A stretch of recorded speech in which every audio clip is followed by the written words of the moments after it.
Welcome to Buckets. My name's Matt Moore. I'm the senior NBA writer for the Action Network. I'm joined by Sean Little. You can catch him on Twitter and the Action Network app at Chicago Flow. This is your How to Bet Six-Man and Best Bets episode for 2025. We'll dive into how to look at this award, who wins this award, the history of the award a little bit to kind of guide you through it. We'll get you your best bets for who's going to win Six-Man of the Year, how to find value in this market, all that and more on today's show. What we talk about today can be found in the award-winning Action Network app, where in the NFL, our guys are on an absolute tear. Chris Raybon and Brandon Anderson had absolutely smashing weeks. They destroyed NFL this week.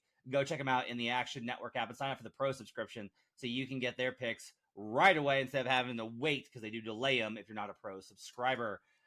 Also, check out youtube.com/the Action Network and catch the live version of this show when we start going live. We'll be doing live shows throughout the season. We'll have one before the start of the season. We're going to have lots of other content. You're going to want to check it out at youtube.com/the Action Network. You can also catch our WNBA Bucket Show. You can catch Big Bet. I'm sorry, not Big Bet. They've got their own channel, Green Dot Daily, every day, getting you set for the betting agenda. You're going to find a lot of little nuggets betting daily that you're going to be like, and you're going to find stuff that you want to bet. Checking out Green Dot Daily. Check all that stuff out at youtube.com/the Action Network. Also, go check out the Big Bets on Campus YouTube page as well. They launched their own. Go check them out and support Stucky, Colin, Mike, and all those guys. All right, let's get into it. Sean, glad to see you, buddy. Sean's rocking a 1988 NBA Finals hat. His choice of hats is always sublime on the show. Let's start right here, man. I want to ask this question. If I just ask you anecdotally, without looking at any of the numbers and the research, if I ask you, hey, I haven't really paid attention to the NBA, who wins Six-Man? Who wins that award? What would you say? Typically guards, typically guys that come off the bench on winning playoff teams that are their only agenda is to put the ball in the basket. Now, Naz Reid last year went against the grain a little bit, helped that Malik Monk went down at the end of last year and got hurt. So that didn't help that Monk lost a couple games coming down the stretch and Naz was able to clip him, or all the trends would have come to fruition last year. Since 2005, a non-guard has only won the award 3 times. Lamar Odom in 2011, Montrezl Harrell in 2020, then Naz Reid last year. So 17 of those 20 have been a guard. 19 of 20 all on playoff teams except 2018 Doc Rivers. Lou Williams for the Clippers that year is the only player in the last 20 to not go to the playoffs. So you got to average right around 15-plus points as well. 5 of the 20 didn't average 15 points. If you go back to 2 years ago, Brogdon didn't average 15, but it was 14.9. So you get my drift. Naz, again, was against the grain last year, only averaged 13.5, but of course he was on a playoff team. So overall, what I'm getting at is, as I said off the top, you got to score, you got to be on a playoff team, and then you got to have the public like you a little bit. We saw the fanfare around Naz Reid to push him over the edge last year. I mean, the governor was involved. So it was a lot of fanfare around Naz Reid coming down the stretch, and I think that ultimately pushed him over the edge. So there's like a lot of the thing with this award. So we talked about MVP, and Brandon and I went 2 hours on that award because we both love it, talking about it so much. Like MVP, you can really narrow it down. Like by the end of MVP, we got that thing down to 2 people, right? We did Price Finder and talked about how difficult it is kind of to parse out who wins this award, etc. Six-Man is a little bit more of a decision tree. And what I mean by that is you're right? Like, are you on a playoff team? Yes. Do you score a lot of points off the bench? Yes. You're probably Six-Man. And especially what I mean by that is like a lot relative to other bench scorers. The guys that have come to epitomize this award, Jamal Crawford obviously being iconic, Will Lou being another one, Lou Williams. What am I saying? Will? I'm thinking Will Lou because he's a Raptors podcaster who covered Lou Williams in Toronto. Everybody knew who you were talking about. Though. Yeah, Will. Another one. Tyler Hero, right? Like when Tyler won, it was like the first 3 weeks we were done. Like that number dropped into, I think, like minus 10,000 or minus 1,000 rather by like mid-November, because it was just like, oh, Tyler's coming off the bench and he's going to average, 21 points a game. And it was just done, right? Playoff team, 21 points a game. We're at it. We're done. We're out of here. Yep. So those guys, if there is a player that you see in the first 3 weeks of the season early on, who it's like, yeah, he's not going to, like, barring a cluster of injuries at his position, and whether it's guard or forward, he's going to come off the bench, and he's, the average for this over the last 15 years is 29.5 minutes per game. The minimum's 24. The max is 33 or 34-ish. That's a lot. If you get to where they're averaging 25 plus minutes a game and they're scoring a ton for a playoff team, it's a pretty safe bet that they're just going to run away with it. Because I do think voters are kind of like, again, MVP takes up so much of the oxygen. I think rookie takes up a lot of the oxygen. Yep. I think coach takes up a lot of the oxygen, and even DPOY. And then six man is like, okay, like you're just going through the ballot and you're like, all right, who's the best like bench guy? Yeah. And so if that guy qualifies, then you're done. Now go back to the beginning of the decision tree. Are they on a playoff team? Yes. Is there a 15 plus or a 17 and a half plus points per game score? No. This is where it gets interesting, because when you look at kind of the advanced metrics of this throughout the course of the award, it was actually way higher 15 years ago than it is now. The impact of these guys has actually gone significantly down. So I looked at like 3-year rolling average, and when we go back to like 2013, they had a BPM of 3.0. And if you're like, I don't know what that means, Matt, it's good. Three is good. Okay. For reference, last year, Nas was 1.5, Brogdon was 2.8, Hero, when we go back even further, was only 0.7, and Clarkson was 1.4. So like you have this like dip where impact didn't matter. And now again, the impact doesn't matter if you're scoring 20 plus points per game, right? We go back to that first decision tree. But if not, we do have back-to-back years though here where it's like these players are less impactful overall than they used to be. But what's interesting about Brogdon and Reed is that they were at the top of their individual season boards for bench players in the advanced metrics. They're not as good as they used to be, but they're still better than everybody else coming off the bench, which I think is really interesting and talks a lot about, I think about like how much stars play now and how much like starting units are stacked. But the overall impression here is if you don't, last year we had a really hard time with this award because we're like, there's just not a good candidate. Like we just don't know who it is. Malik made a push late, right? And that's why he was probably going to win before the injury. Now I think Nas was the most impactful player, so I was glad to see it. And I got a really great number on him. But I thought he should have won, but Malik was probably going to win. But what's interesting here, I think, is we have back-to-back years where the analytics leader filled the void when they couldn't figure out who that other guy was. When there wasn't an easy answer, the advanced metrics are kind of giving us an indication of who that's going to be. Yeah, well said. And the oxygen of the MVP and Coach of the Year and DPOY is also a really interesting point, because if you remember 2 years ago when Brogdon won it, Emmanuel Quickley was the favorite for a couple, for like a little bit of a stretch there coming down the stretch, because he had a massive game on national TV. He gave the Celtics, I believe it was, 50 points. All of a sudden, it was like, wait, this guy's super impactful. He's fun. He's jumping around the floor. Maybe we should be looking at Quickley to win the sixth man on a Knicks team that's on the up and up. And this guy is clearly off the bench impacting. And then he had a couple bad games, and then it was like, let's go ahead and look at these analytics. It is Brogdon. Let's go ahead and pack this up. So it is an interesting thing where maybe a lot of the grinding through and decision making is coming for these other awards, as you mentioned, and then DPOY can be swayed in a few different ways that aren't as high level. Interesting thing here, I'm looking at this. The average over the last 15 years is 35% from 3-point range. That does, however, include Montrezl Harrell, who Trez is not a 3-point shooter. That's not his bag. So if we actually look back at this, Clarkson shot 35%, but everybody else going back to 2016, that was Crawford's last win. Everybody else has shot 35% or better from three. So again, we're talking about guards, we're talking about wings. You need to be able to shoot a little bit from range, unless you're Trez. And again, Trez was like a very specific kind of element, and he did score a ton. Trez was really good in that department. He averaged 18.6 that season. So we do kind of have a sense for who wins this award, in the sense that, now I will say, we talked a lot about age restrictions for MVP. Not the case here. The oldest is 35. That was Jamal in the last 15 years. Youngest was 22.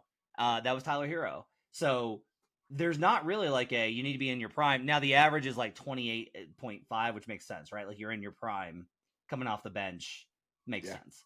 But I would not say that if you are a dynamite scorer, if you're a dynamite scorer at a young age, you can win this award. If you're a dynamite scorer at age 35, you can win this award. But you're going to have to be that. I don't think the analytics guys are ever going to be able to make enough of an impact outside of those ranges. We just see that pretty consistently. The young guys don't make a big difference. Yeah. And older guys don't make a big difference. So kind of an element there. All right, let's do some best bets here. Give me, how many do you have for me? Did you have just one? How many best bets? I have two. Okay. Give me your first best bet. Prototypical 6-man of the year. This guy here, Donte DiVincenzo, 14-1 plus 1,400. Okay. All right. This is no bias here. I know that some people are I can already hear the chirping. Of course, he picks the Knicks guy off the top, but Donte checks all the boxes. He'll come off the bench with one mission only. That's put the rock in the hole. He'll play 25 plus minutes a game.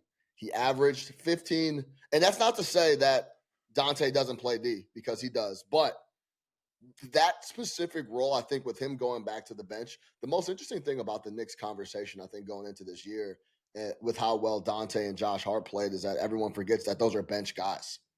They just had to start and had to play a trillion minutes because of the situation in New York. But he crosses off every box. He averaged 15.5 last year. And I feel like part of this, too, is the mental piece that he actually has arrived now. He feels like he could hang and actually score and actually shoot it with some of the best in the league. You talked about some of these three-point shooters shooting 40%. He's going to be coming off the bench on a 50-win team. He shot 40% from three last year on just under 9 attempts. He was shooting the rock a ton. One thing I would love to see him improve, in 21-22, with Milwaukee, he shot 85% from the line, and last year he shot 75%. If he can get up towards 82, 83, again, I think that would, even though he doesn't average that many free throws a game, it still would help, I think, overall when we're trying to talk about offensively filling up a stat sheet. But they're going to be good. Donte DiVincenzo we saw that he could have success against ones. He's going to be seeing a lot of twos coming off the bench here. Mikal and the rest of the guys, depending on rotation, are going to get him a lot more space. He could have a really, really impactful offensive season off the bench, and this is a prototype 6-man award winner. All right. I'm coming at your throat. You ready? Yeah. Okay. Let's start here. Mitchell Robinson out until likely December, which was we all reacted in the Action Network Slack when the news of Mitchell Robinson came in about, Knicks under getting more value here. Him not being back until December, that's a big deal, man. There's a chance that he misses a quarter of the season. There's December or January, by the way, is what the reports are. If it's January, that's half the damn season. We approach 41 games in late January. Okay. You know what it reminded me of really quick? Yeah. The Time Lord rushing back for Boston. He clearly wasn't all the way healthy back. No. And Time Lord just never got back to what he was impactfully defensively. It really, I hope it's not that, but yeah, hopefully Mitch can get healthy, because defensively and on the boards, he's a monster. I have nothing bad to say about the Boston Celtics training staff. By all accounts, they do a good job keeping their guys healthy. I will just say, if you're a guy and you have a serious medical injury with a high risk, see if you have a high risk of re-injury. Do not come back with the Boston Celtics. Isaiah Thomas, Robert Williams, is bad history there. So no Robinson. I don't know if Tibbs is really going to be able, he's going to start Precious here. And I don't know if he's going to make it till the end of November with Precious Achiuwa starting at center. Maybe it works. Maybe it's all perfect. But if not, and he has to shift to Julius at 5, which I don't love. Don't love this to begin with. But if they have to shift to Julius at 5, I think Donte is more likely than Hart to start. I know that it's like, well, you're going to need more size. You're going to need more rebounding. I would actually say that like, I think there's a chance at least that Donte winds up starting, and then you wind up impacting the number of games that he's eligible for the award for. Second, I continue to monitor the uncomfortableness between the New York Knicks and Julius Randle. And these obvious makes perfect sense trades never happen. And it bothers me because it should be easy. Like, this should be easy. Call the Utah Jazz and offer Julius Randle for Walker Kessler and John Collins. It works with the money. It gives them the center. It solves all these problems. Right? It's not going to happen. And that annoys me that we can't just do the easy thing that makes sense for everybody. Julius and Markkanen would fit very well together. If you're like, the defense would be terrible. The defense is going to be terrible anyway. That combo would work really well together. I really like when you play Lauri Markkanen next to another big in the 3-4 spot. So there's like, this would make sense, but let's rule that out. If they wind up trading Randle at some point, then again, I worry that they trade Randle for a replacement center somewhere. Clint Capella, let's throw that one out there. Yeah, that's a good one. Now Donte slides in. So that's my concern. I like the pick from the perspective of, when I looked at Donte shooting, especially in the playoffs, I was like, there is no fucking way that Donte DiVincenzo is this good. And then like I dove into the numbers and looked at his career arc, his history, and his shot chart, and was like, nope, Donte DiVincenzo just is that good. Like, he's just that good of a shooter. And being able to bomb, and he's going to have the ball in his hands a lot. You can put the ball in his hands. Yeah, I'm absolutely there with you. By the way, the Milwaukee Bucks should have never traded him for Serge Ibaka. That was a stupid ass fucking trade. Milwaukee Bucks did. They would be in such better shape if they still had Donte. Yes, correct. A lot younger. I'm worried about the availability of him coming off the bench. You got anything, like, am I wrong to be concerned about that? Yeah, no, I understand that. And my second pick is has a rotation question as well. But yeah, I mean, Donte started 63 games last year. There's no doubt that it's proven that he can start. But Josh Hart likes to joke around. Tibbs is going to put me at the 5. Yeah. I feel like they're going to need some offense in that second unit. I disagree with you where I think Josh would start before Donte would. We'll see what they end up doing with the center position, if they end up filling it and getting some minutes there, or if Precious turns into a Tibbs monster where he just molds him into the exact player he wants. But overall, I think Donte, for a majority of the season, will be coming off the bench, and he would be impactful. And it's also some of the price here. Like Malik at 5.5 to 1, I don't love Nas going back to back.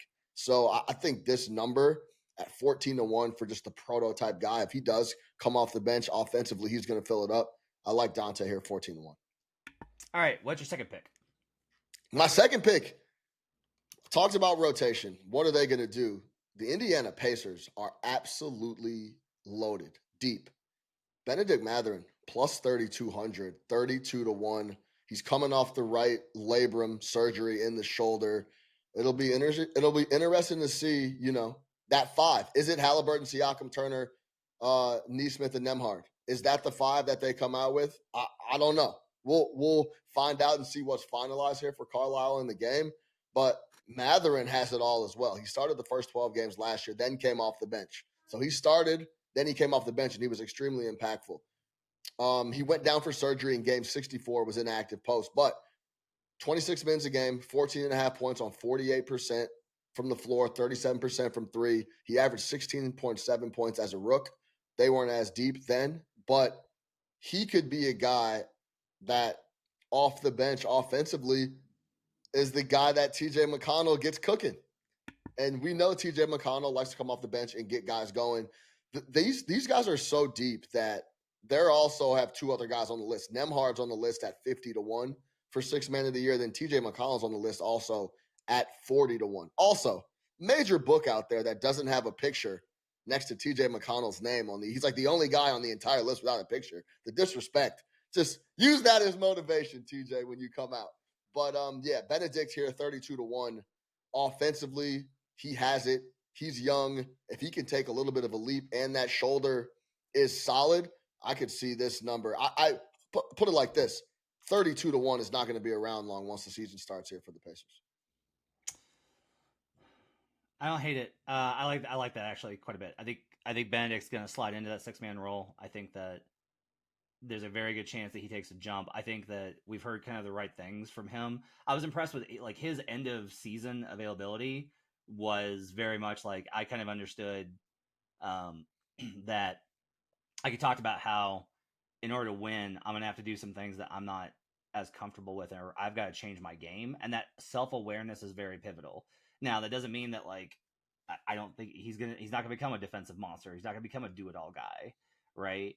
He's going to be a scorer and he understands that role, but he'll be off the bench and he'll be in like a very like fitting around the rest of that team way. And that embracing that will help him with Carlisle. Pacers very popular in our awards picks. We had a coach of the year pick from Brian Fonseca on Rick Carlisle earlier this week. So lots of picks around the Pacers this season. I'll give mine, and it's not a crazy one because again, I gave out and it's kind of similar thing. I gave out Cavs Kenny Atkinson for coach of the year. I like Caris Levert a lot in this spot. So Caris in the market, you can find a better number than this, but there's a 17-1 out there. Caris was phenomenal last season and had a weird shooting season. The offense is probably the biggest beneficiary from the hire of Kenny Atkinson. The defense was already elite. Like they already had top 5 defense. Defense is not going to get better under Atkinson. It can get like maybe depending on, shot variance and luck, it can jump from like top 5 to top 2 or top, get a 1 spot. But the offense is what should really benefit from Atkinson. And Caris obviously has like, there's comfort there between him and Atkinson from their time in Brooklyn. There should be like a real ease in terms of getting him into his spots. There's like a familiarity there, which I think will be good. And Caris, I think,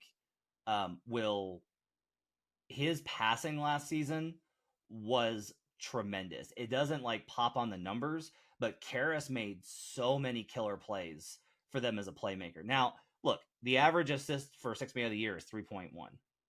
That doesn't matter. 3 weeks in, if there's like a premium scorer, Caris gets blown out of the water and is never in serious discussion. But I can definitely see a world where Caris fits into the Malcolm Brogdon role, where he's a scorer who also passes, whose advanced numbers are good for a very good team. I would not be surprised. I think Caris was in this conversation to start the season and then hit some shooting problems late in the year and then dropped off. But I think there's a definite chance that Caris Levert at 17-1 has value. You got thoughts on Caris? See, I mean, I'm actually a big Caris fan. And really quick, before we get to Caris, only guy to average 5+ assists was Lou Williams in back-to-back years when he was playing. So if there's an opportunity where a guy like Caris, who has shown throughout his years, can average 17, 18, and then he adds 4 or 5 assists, which is capable, as we saw last year, then, yeah, I mean, I really like this spot. There are nights where I'm like, Caris, give the fucking rock up. And then there's nights where I'm like, Caris, go do what you got to do. Possession by possession. So when he's on, he's amazing and fun to watch, and he could fill it up. He's another prototype 6-man that has seen – I think there was times in Brooklyn, Matt, where he was like, let me prove to everybody I'm a starter in this league, and I can score 27 a night. Yeah. And then now it kind of seems like, hey, I'm in a really good position here in Cleveland. Let me come off the bench and impact and quote-unquote fall in line and do what I got to do to support Donovan and the rest of the guys. I want to note this before we get out of here. This should be now, we talk about this a lot, that you should take long shots in preseason and then look at the favorites in season, unless it's like MVP, where we literally were, like Brandon and I were literally like, just bet the top 2. But if we look at this, Malik Monk plus 550. Look, Monk, I think, has the best chance, right? He didn't get one last year. There would be a very strong, like, he should have won it last year and he got hurt. Let's give it to him. Okay. I totally get why he's the favorite. I understand that. Kings, I think, actually, I've talked about this, how I like the vibes. Like, I think there's an upside with the Kings where Monk could absolutely win this award. But it's still the shortest number on the board for a season-long award. Nas was like, he split the gap, like, snuck in there, got it, had a very special season, Nothing about Nas fits the profile of who has won this award from not just the scoring standpoint. I'm talking about the analytics standpoint. Now, look, I watched him and I thought he was great in all that regard. I thought he was awesome. The numbers do not back that up. Like all of his advanced warps and schmorps and BPMs and EPMs and all that stuff, all of it is below the average over the last 15 seasons for a 6-man. So there's no reason to bet him. Josh Hart's number 3. We talked about how Donte is probably a better value there. Caruso is number 4. I think Caruso starts. Don't bet him. So until we've some of these like Caruso, you need to get in the season and figure out what the rotation is. You got time, right? So don't bet it now. We'll come back to it once we get closer to the start of the season. Norman Powell, I don't think the Clippers are making the playoffs. If you do, that's good value because I think that Powell's been in this conversation last 3 seasons, but I don't think the Clippers are making the playoffs or anything close to it. So I don't like Powell's numbers. And then we're at Donte. So that top 5, I don't think is worth betting. Go diving for some better value on the board. Yeah, no doubt about it. I agree with that wholeheartedly. And Caruso would be interesting because I guess it would really go against the grain and be about how just impactful he was win share wise and BPM wise and EPM wise, et cetera. So that would be really interesting because he's definitely not going to score 15 a night, right? So that would Caruso would be a very, very different appetite for 6-man of the year throughout the years. And one quick one before we get out of here is my Donovan Mitchell MVP, 6-man of the year. God damn it, this guy should win. Bet will be on Jose Alvarado, GTA, Grand Theft Alvarado of the New Orleans Pelicans. Never going to score the points, never going to put up the stats. Jose Alvarado has been the most impactful player off the bench in each of the last 3 seasons and overall over the last past 3 seasons. As like an example of this, they were plus fucking 12 in net rating with Alvarado on the court last season. They rip teams to shreds when GTA steps on the floor.